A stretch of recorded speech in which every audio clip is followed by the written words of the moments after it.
올 여름에 결혼을 앞두고 있던 예비 신부입니다. 결혼을 앞두고 있던 일 때문에 지금 여러 가지를 고민 중입니다. 친구들이나 몇몇 지인들에게 고민 상담하는 식으로 털어놓은 적이 있는데 제 편을 들어주는 사람도 있고 시댁의 뜻을 따르라는 사람도 있고 의견이 분분합니다. 하지만 저는 제 생각이 맞는 것 같아서 이렇게 사연으로나마 한번 보내봅니다. 여러 사람들의 의견을 들어보고 저의 결정에 잘못이 있나 한번 판단해보고 싶어서 말이에요. 올해 초에 양가상견례가 끝나고 이번 설이 지나고부터 본격적인 결혼 및 예물 예단 이야기가 오고 가고 있던 시점이었습니다. 저는 공무원이고 남편 될 사람은 회사원입니다. 저는 공무원 시험에 남들보다 빨리 합격을 해서 일을 시작한 지도 오래되었고 호봉수가 높아 현재 취직한 지 기간이 얼마 안 되는 예비 신랑보다 월급이 조금 높은 편이에요. 한 달에 1, 20만 원 차이밖에 나지 않아 그게 그렇게 차별을 둘 점이라고 생각하지도 않고 예비 신랑이 다니는 회사는 직급이 오를 때마다 연봉이 상당히 많이 튀기 때문에 조만간 따라잡힐 예정입니다. 그래서 현재 제가 돈 조금 더 버는 거 가지고 누가 더 잘났다, 제가 더 잘났다 이런 이야기를 하기는 조금 그래요. 하지만 결혼을 위해 모아놓은 돈은 제가 좀 더 많습니다. 제가 아무래도 일을 예비 신랑보다 몇 년은 빨리 시작했으니 통장에 모여있는 돈만 몇 천에 이것저것 다 합치게 된다면 1억 정도의 돈을 가지고 있었고 예비 신랑은 4천만 원을 모아놓았다고 합니다. 거기에 추가로 저는 할부 하나 남지 않은 제 개인 자차를 소유하고 있습니다. 각자 출퇴근하는 방향이 다르니 결혼하게 되면 예비 신랑도 차를 뽑을 예정이고요. 그렇게 되면 없던 할부가 생기게 되는 거나 마찬가지니 사실은 저는 1억 2천이 있는 거나 마찬가지고 예비 신랑은 앞으로 빠질 차가 팔부를 생각하면 2천만 원밖에 없는 거나 마찬가지입니다. 이런 상황에서 집을 두 채 보유하고 있는 시댁에서 결혼하게 되면 아파트를 신혼집으로 하라고 내어주신다 하셨습니다. 재개발이나 그 어떤 호재도 없고 주변에 그 흔한 지하철역도 차로 10분을 가야 하는 애매한 위치에 있는 아파트였어요. 위치가 서울이다 뿐이지 주변 상권이나 대중교통만 생각해본다면 경기도에 새로 개발되는 신도시에 비교했을 때 아무런 장점이 보이지 않았습니다.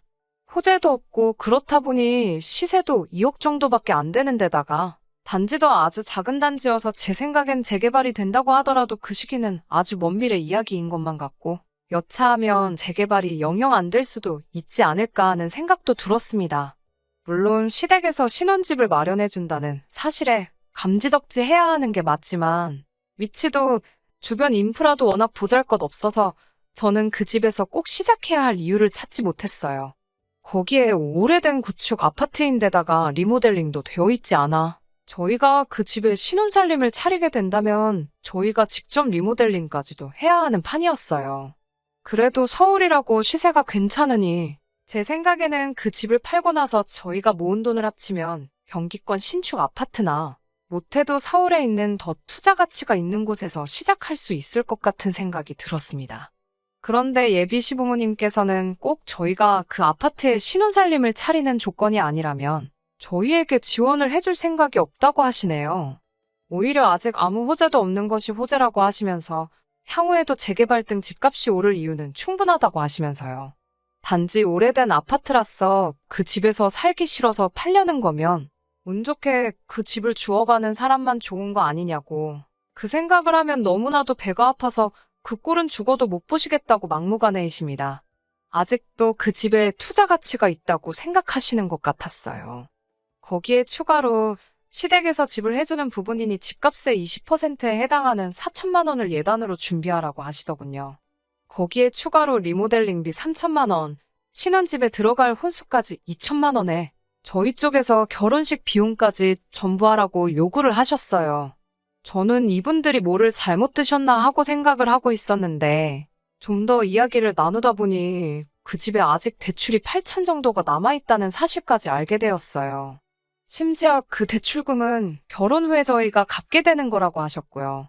그건 조금 아닌 것 같다고 말씀드리려니 제 말은 쏙 끊어버리시고는 또 어느 나라 계산법인지 이상한 논리로 말씀을 하시더라고요. 시어머니께선 2억짜리 집에 대출이 8천이 남아있는 상황에 예비 신랑이 모아둔 돈 5천을 합한다면 신랑 쪽에서 1억 7천을 해가는 거나 마찬가지라고요. 시부모님이 거기에 예비 신랑이 탈 자동차를 3천만 원을 들여서 정확히 2억을 맞춰주신다고 합니다. 그러면 신랑 쪽에서 2억을 해가는 것이니 그 아파트 명의는 예비 신랑 명의로 두겠다고요. 가뜩이나 그 집에서 살기 싫어서 전전긍긍하고 있는데 그 말을 듣고 더욱더 그 집에서 살기가 싫어졌어요. 말인즉슨 예비 신랑은 저랑 결혼만 하면 어차피 부모님께 증여받을 것이긴 하지만 2억짜리 집이 그대로 생기는 거잖아요. 그런데 저는 결혼식 비용에 혼수 예단을 하고 거기에 리모델링까지 하게 되면 말 그대로 여태 모은 돈을 정말 다 써버리게 되는 건데 저는 모아놓은 1억을 전부 다 쓰고 얻는 게 아무것도 없는 상황인 거잖아요. 거기에 아직 대출도 8천이나 남아있는 상황에 결혼하면 제가 번 돈으로 그거 이자까지 고스란히 내게 생겼는데 말이에요. 예비 신랑에게 이 상황을 해결하지 않으면 저는 결혼을 할 생각이 없다고 못을 박았어요. 저는 여태까지 시댁이 억지를 부리고 있는 거고 제가 정상이라고 생각을 했었거든요. 그런데 예비 신랑이 무슨 말도 안 되는 소리를 하는 거냐며 오히려 저에게 보인 반응 때문에 어이가 다 없더라고요. 저보고 결혼 비용으로 1억을 더 들고 오고 나서 말을 꺼내라고 하네요. 정말 저는 그 말을 듣자마자 제 귀를 의심했습니다. 예비 신랑의 말은 이거였어요. 예비 시부모님 말 맞다나 자기는 2억짜리 집을 해온다. 이미 제가 준비한 결혼 비용인 1억보다 자기가 1억을 더 해오는 상황이나 마찬가지가 아니냐. 그러면 자기가 벌써 저의 2배를 가져오는 거지 이건 반반 결혼이 성립하는 게 아니지 않느냐고 말하면서요. 오히려 부모님이 집을 그냥 주신다는데 자꾸 말도 안 되는 억지를 부리고 이 결혼을 파국으로 몰고 가는 게 전부 저에게 잘못이 있다는 식으로 몰아가더라고요. 저는 예비 신랑에게 계산 좀 똑바로 하고 말을 하라고 했어요. 그 집값이 2억이라고 너가 해오는 게 2억이 되는 게 아닌 거라고. 어거지로 숫자만 맞춰놓고 너네 부모님이 지금 내가 평생 모아놓은 1억 원 빼먹으려고 하시는 거나 마찬가지인 거라고 말했지요. 솔직히 틀린 말 아니잖아요. 대출도 반 가까이 남은 집을 갚아서 주시는 것도 아니고 명의도 전부 남편 걸로 해주면 저는 제 생돈 들여서 리모델링까지 해주는 거고 집값의 20%를 예단을 준비하라는 것도 사실 무슨 소린지 이해도 안 갔어요. 강남 노른자 땅에 20억짜리 아파트 해주시면 제가 그 정도 요구는 합당하다 생각을 하겠는데 이건 아무리 봐도 제 돈으로 아파트 잔금 치르고 남은 돈으로 리모델링까지 하려는 고약한 심보가 너무 뻔히 보이잖아요. 칼만 안 들었지 강도나 다름없는 상황이라 저도 말이 조금 지나친 부분이 있을 수도 있었지만 심했다고 생각하지 않아요.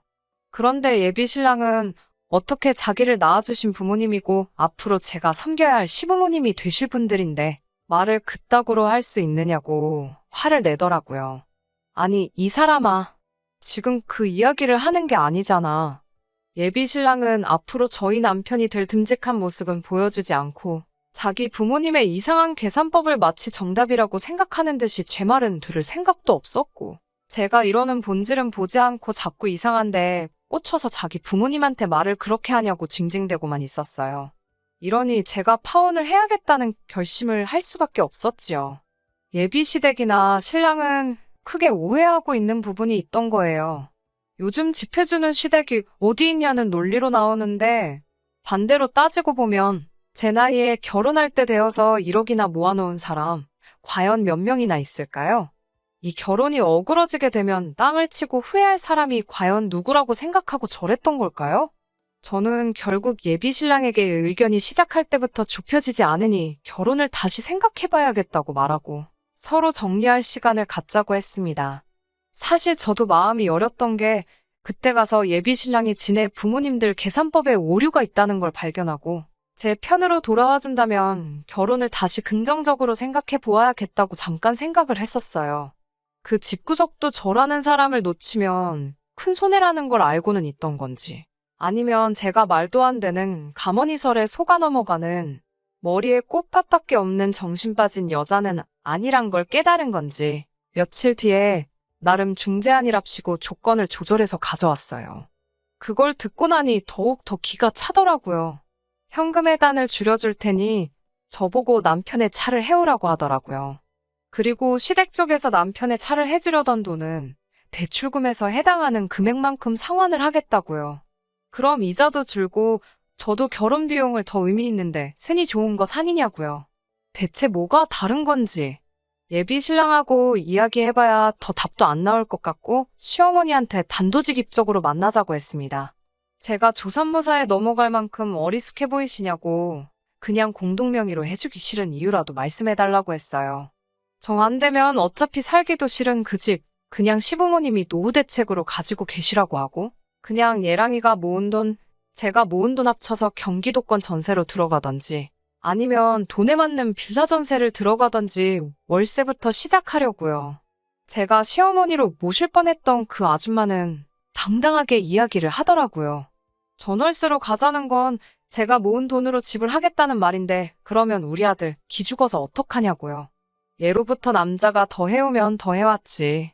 여자가 더 해오는 결혼 잘 성사된 꼴을 본 적이 없다며 우리 아들 처가 갈 때마다 기죽어 있게 만들 셈이면 자기도 장가 보낼 생각이 없다고 하시더라고요. 처음에는 저도 이 아줌마 꽉 막힌 사고를 제가 바꿔보려고도 많이 노력을 했어요. 그렇게 할 생각 없다고 말씀드렸고 그 집에서 신혼살림을 차리기 싫은 이유도 말했어요.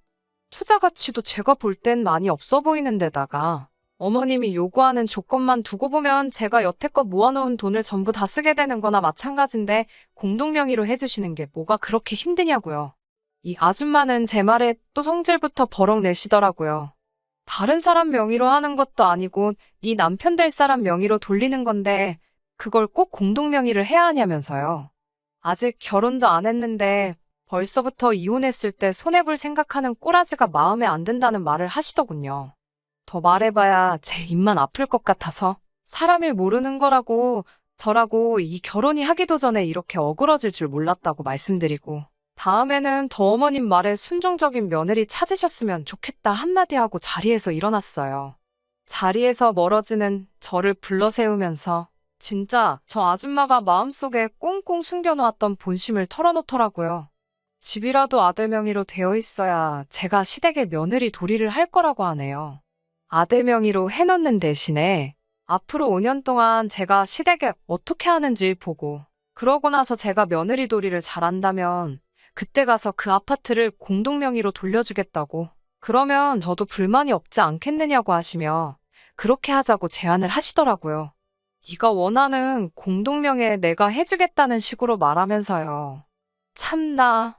제가 이 상황에서 아직도 무슨 거래를 하러 온 것처럼 생각하시더라고요. 더 이상 예비 시어머니, 아니, 이 아줌마가 준비한 카드도 더 이상 없는 것 같은데 저도 이번 일로 몇 주 동안 시달리다 보니까 오히려 제가 이 남자와 결혼을 꼭 해야겠다는 마음은 이미 사라진 지 오래였고요. 이제는 진짜로 끝내야 할 때란 걸 알겠더라고요. 그래도 끝까지 아줌마라고 부르지 않고 어머님이라고 부르며 예의는 챙겨서 하나하나 조목조목 따져드렸어요. 다른 데다 집 해줄 돈은 없으니 투자하다 망한 집 가지고 집 해준다고 그렇게 유세를 부리고 싶으셨느냐. 그런데 또 새 집으로 고쳐주고 대출금까지 갚아놓으려니 그건 또 아까웠던 거 아니냐고요. 마침 눈에 콩깍지가 씌어서 모자란 아들놈하고 결혼한다는 여자가 나타났는데 그 여자 돈으로 대출이며 리모델링에 아들 자동차까지 할 수 있겠다는 계산이 서서 그래서 지금 저한테 이런저런 조건 거신 거 아니냐고요. 남의 돈으로 다 할 수 있을 뻔했는데 못해서 아쉽겠다고 한번 빚고 왔어요. 어머님 아들하고 결혼을 하려고 결심했다고 해서 그 상대방인 저를 멍청하다고 생각하신 거면 아주 크게 오해하신 거라고 한마디 해드렸지요. 그깟 집 안 해준다고 해서 며느리돌이 안 할 것 같은 여자였으면 애초에 결혼을 시키면 안 되셨다고. 저는 어머님께서 우리에게 뭘 해주시는 여하에 관계없이 며느리돌이라든지 대리효도까지 아마도 다 할 수 있었던 아마 어머님이 찾을 수 있던 며느리 중에서는 제일 가는 며느리였을 거라고 말씀드렸어요. 그런 저를 이렇게 만든 것도 이렇게 놓치게 된 것도 모자란 아들 탓도 있지만 어떻게든 벗겨먹으려고 했던 어머님 잘못이 제일 크다고 저는 이렇게 오늘로 어머님을 뵙는 게 마지막이겠지만 어머님하고 그 잘난 아드님만큼은 평생 저를 놓친 걸 후회하며 살았으면 좋겠다고 말씀드리고 자리 박차고 나왔네요. 가게 밖을 나서는데 왜 이렇게 마음이 후련하던지 여태까지 예비 신랑과 무슨 의리 때문에 이 결혼 꼭 할 수 있게 조건을 맞춰보려 그렇게 혼자서 마음고생 해가면서 그 긴 시간을 남편 될 뻔했던 무조건 내 편을 들어줬어야 할 그 자식 없이 혼자서 싸워왔는지 싶더라고요. 사연 시작할 때 말씀드린 대로 이 결혼은 뒤집어졌고 아직도 전예비 신랑에게서는 연락이 와요. 아마 한 번 더 기회를 달라는 말이겠죠. 혹시나 마음 약해질까봐 연락도 받지 않고 문자도 확인하지 않고 다 지워버리고 있습니다. 앞서 말한 대로 몇몇 지인은 잘했다고 이제 벤츠 탈 일만 남았다고 응원해주면서도 몇몇 분들은 그래도 예비 시어머니 말이 딱히 틀린 건 없다고 하는 사람도 있어서 그래서 이렇게 사연 보내봤어요. 그 어떤 대답을 듣는다고 해도 저는 절대 예비 신랑과 다시 결혼할 마음 같지 않을 거예요. 하지만 저를 위로해 주실 필요 없이 솔직한 심정으로 제가 과연 잘한 건지 아니면 너무 제 입속만 챙기려고 했던 건지 의견 나누어 주시면 감사하겠습니다. 그러면 제 사연은 여기서 마무리 짓도록 할게요. 끝까지 들어주셔서 감사합니다. 오늘의 사연은 여기까지입니다. 구독과 좋아요, 알람 설정 부탁드리고 더 좋은 사연으로 다시 찾아뵙겠습니다. 감사합니다.